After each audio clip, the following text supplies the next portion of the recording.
আপনি কি কখনো খেয়াল করেছেন ভূমিকম্প হওয়ার আগে অনেক সময় কুকুর অকারণে ঘেউ ঘেউ করে, বিড়াল লুকিয়ে পড়ে, পাখিরা হঠাৎ করে উড়ে যায়?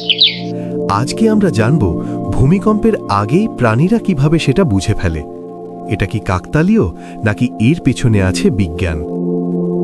পার্ট 1, মানুষ বনাম প্রাণীর অনুভূতি। আমরা মানুষ সাধারণত ভূমিকম্প টের পাই যখন মাটি জোরে কাঁপে, কিন্তু ভূমিকম্পের আগে মাটির নিচে খুব ছোট ছোট কম্পন শুরু হয়, যাকে বলা হয় পি ওয়েভ। এই কম্পন মানুষের পক্ষে বোঝা কঠিন, কিন্তু অনেক প্রাণী এই কম্পন ঘন্টা বা মিনিট আগেই অনুভব করতে পারে।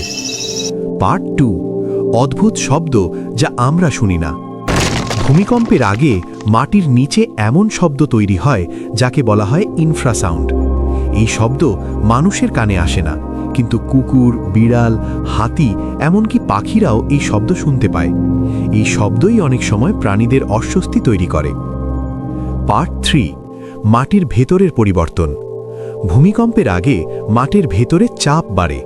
এই চাপের কারণে মাটি থেকে বের হতে পারে রেডন গ্যাস এবং বৈদ্যুতিক চার্জ। এই পরিবর্তনগুলো প্রাণীদের শরীরে প্রভাব ফেলে, তাই তারা অদ্ভুত আচরণ করতে থাকে। পার্ট 4, ইনস্টিংক্ট বা জন্মগত অনুভূতি। প্রাণীরা হাজার হাজার বছর ধরে প্রাকৃতিক দুর্যোগের সাথে লড়াই করে আসছে। এই অভিজ্ঞতা থেকেই তাদের মধ্যে তৈরি হয়েছে একটা জন্মগত সতর্কতা, যাকে আমরা বলি ইনস্টিংক্ট। এই ইনস্টিংক্ট অনেক সময় বিজ্ঞান বোঝার আগেই কাজ করে থাকে। পার্ট 5, তাহলে কি প্রাণীরা আমাদের সতর্ক করতে পারে?